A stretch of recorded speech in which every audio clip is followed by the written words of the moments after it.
parang humahalik ang mga ulap sa mga kalsada ng Baguio City. Pero may isang kalsada rito na hanggat maaari, iniiwasan ng maraming driver, lalo na pag 10 oras na ng gabi. May bigla-bigla na lang daw kasi ritong pumapara. Dahilan para ang kanila sanang malabiyahing langit tila nagiging papuntang impyerno.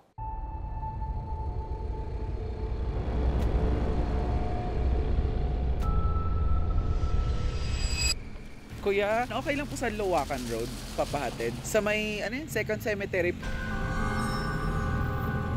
Okay lang po, kuya. Pag dumadaan kayo dito sa Luwakan, kamusta yung pakiramdam? Papakita raw ng white lady. Tumagan ako ng Cam 7 pagka may time na kinabutan nila.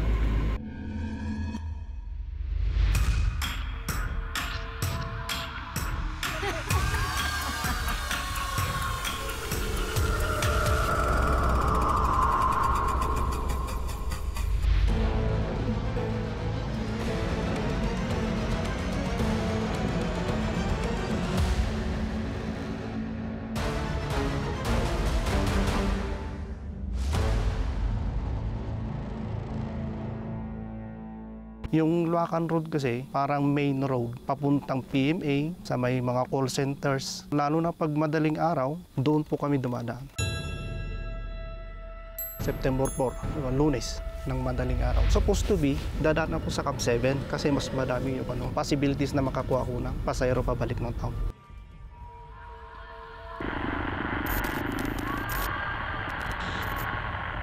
Pagka daan ko ng Luwakan Road, malapit po doon yung Philippine-American Cemetery.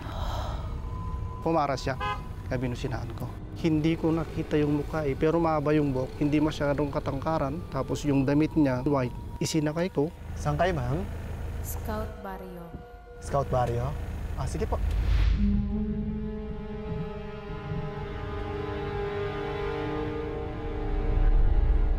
Habang nagdadrive, pagtingin ko sa rear mirror,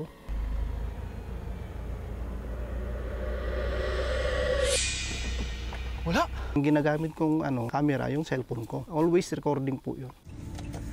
Narito ang nai-record ng camera ni Jericho.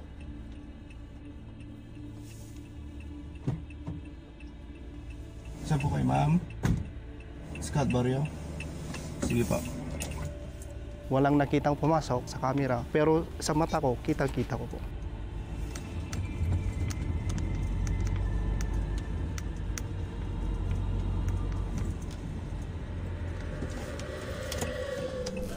Huh? Wala. Wala. Diyos ko po. Wala. Multa tayo nasakay ko ah. Ay,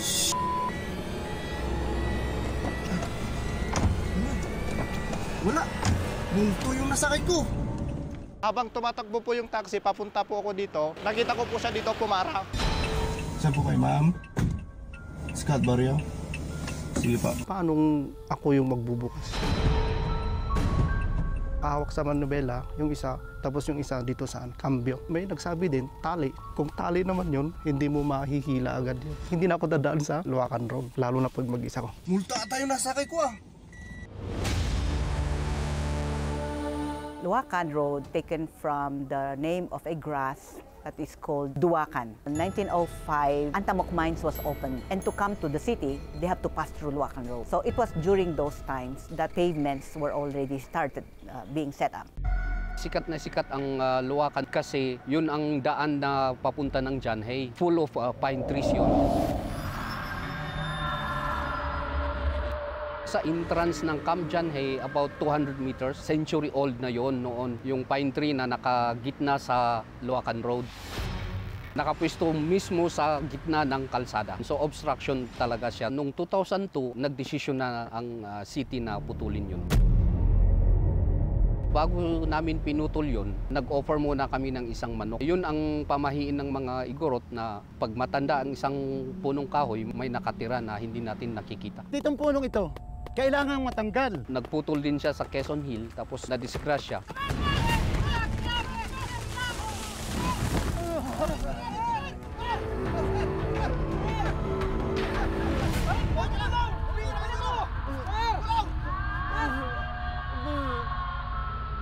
Yung sinasabi nila na related yung namatay din siya na after pinutol niya yung kahoy na yun. Pagpasok sa Kilometer 2 ng Luwakan Road, doble ingat na raw ang mga motorista. Bukod kasi sa masukal ang parteng ito ng kalsada, di umano, may madalas din ditong tumatawid na babaeng nakaputi. Ang bata ako, nagko-konduktor ng mga jeep. Bababa kami noon ng Manila. Nakaupo ako dun sa likod ng driver. Bandang alas 11 yata ng gabi yun. Walang street light noon. Biglang may dumaan sa harap na ano. Kuya, ano ba? Nagulat kami. Nakita nyo ba yun? Yung dumaan na kwan?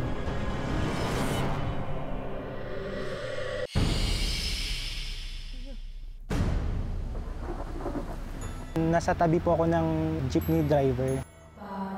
May pumara na tunog babae yung boses.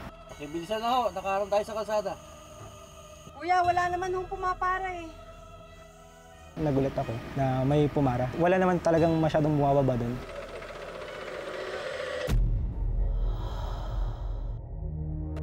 Nagkabit ng kamera ang aming team sa sasakyan at sa kailaliman ng gabi, binaybay nila ang kahabaan ng Luwakan Road hanggang sa may kakaibang imaheng na videohan ang kamera.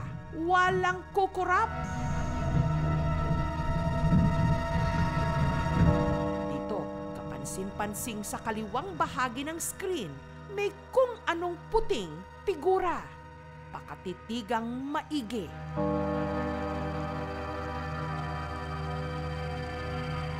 Binalikan ng aming team ang eksaktong spot kung saan na-videohan ang imahe. Pero wala silang nakita na poste, tao o anumang puting bagay na naroon nung mga oras na yon.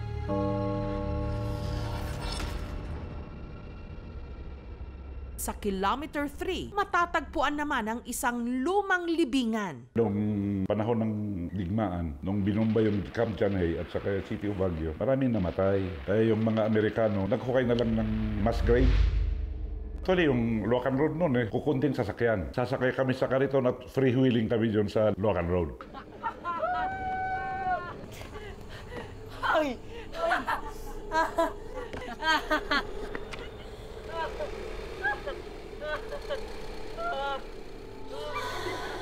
Bakit?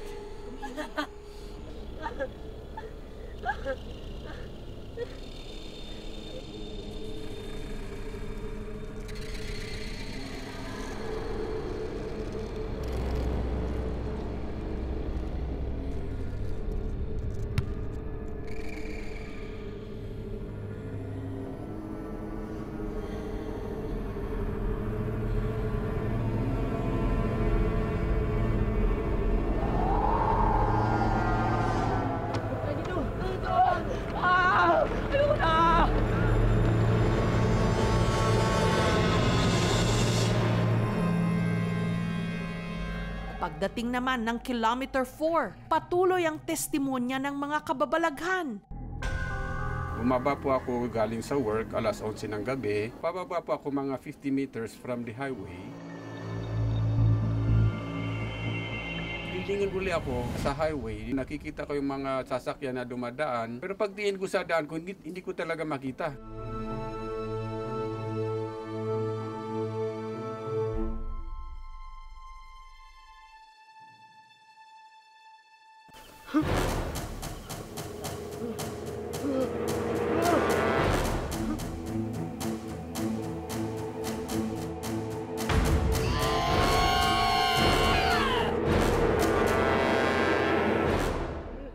Way back 2013. Pagdating ko po dito sa Canyon Road, mga 12:30. Bigla siyang sumakay sa likod ko. Talagang gumanon ang ano. Tapos tumangan siya sa balikat ko.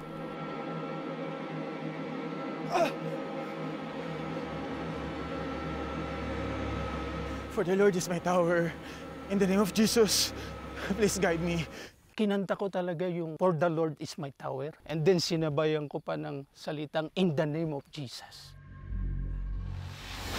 Pero sino nga ba ang di umano white lady na nagpapakita sa Luwakan Road? At bakit madalas sa mga lalaki siya nagpaparamdam?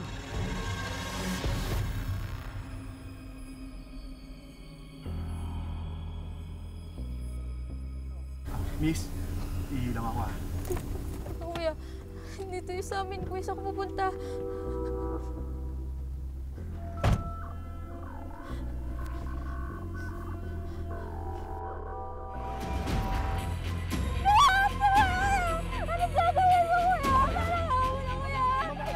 Dito!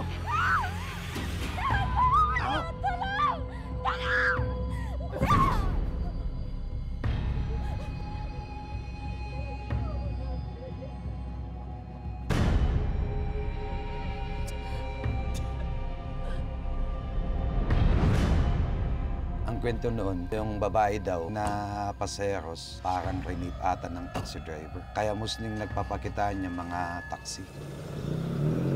Multa ata yung nasakay ko ah. Ay,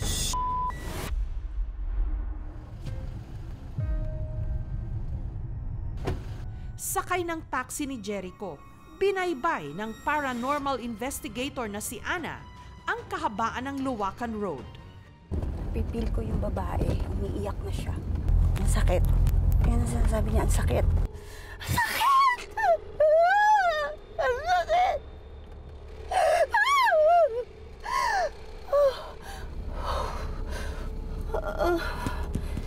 Okay lang po kayo, Miss Ana? Okay. Okay lang. Hindi naman daw lahat ng dumadaan sa sasakyan nagpaparamdam siya. Mayroon lang siyang sasakyan na hinahanap. Hanggang narating nila ang lugar kung saan daw pumara at naisakay ni Jericho ang di umano white lady. Dito po. Ayun, Dito ganun. po siya mismo. Nakatayo siya dyan. Nakatingin sa atin. Dugo mukha niya. Ay, Diyos ko.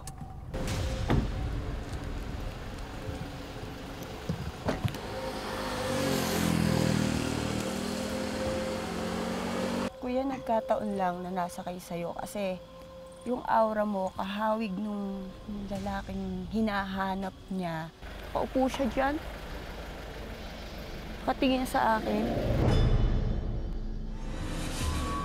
Sa kalagitnaan ng pag-uusap ng dalawa, si Jericho nataranta. Ano po nangyari? Sir, bakit po? ano nangyari? Ano po? Sabi, huwag na po siyang sumama sa akin. Oo, sige. Akong bahala. Tinungo rin nila ang sementeryo. Habang naglalakad sina Ana at Jericho, may nai-record na tunog na tila hikbi. Humimlay ka na dito. Yayakapin ka daw niya. Saan na? Okay po. Susunod na. Naghahanap siya ng lugar na pwede niyang stayan. May mga lapid lang.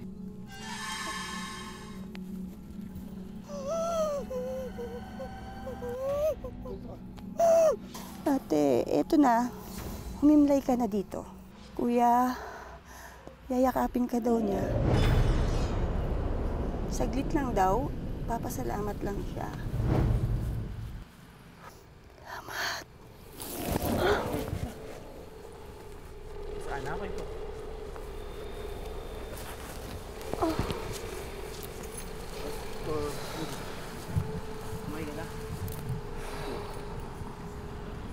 Oh, Diyos ko. Ganun yung itsura niya eh. Ikaw magsindi. Ayun ate, nandyan ka na. May hinlayan ka na. Ayan ang liwanag. Nung previewin ng aming team ang video, habang naglalakad sina Ana at Jericho, may nai-record na tunog na tila hikbi.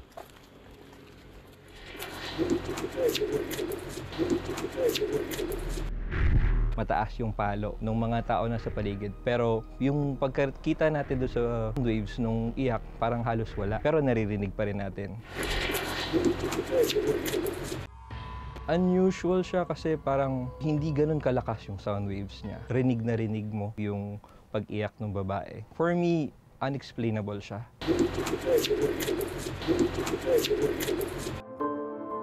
Since low light, maraming parang anomaly na nangyayari kapag madilim. Mukha siyang white lady kasi nga may itim sa dalawang side na mukha siyang leeg. Pero most likely texture lang yan ng puno o kaya shadow. Base sa record sa Luacan Police Station, nag-backtrack sila 1978 to present. May dalawa tayong kaso ng rape, 2003 at 2010. Wala po tayong victim na namatay. 2016 to 2019, meron tayong naitalang 779 cases ng rape, and every year ay medyo tumataas siya dito sa Cordillera. Karamihan talaga sa kanila ay na-frustrate sa justice system na hindi siya ganun ka-accessible. Puspusan po tayo sa police visibility and of course our mobile patrol during nighttime. May mga kaso ng mga taxi driver na nambibiktima ng mga pasahero, mga nakaraang panahon. Pero sa ngayon, wala na. Sa aking palagay, mas marami pa namang mababait na taxi driver. At the end of the day, it's all about the individual's perception, whether they believe it or not. If it provides excitement and fun to our visitors, why not? Yung mga gumagawa ng masama, hindi lang sa punto ng rape, kundi dun sa mga iba't ibang forma din ng pang-aabuso sa kababaihan. Yun ang dapat katakutan.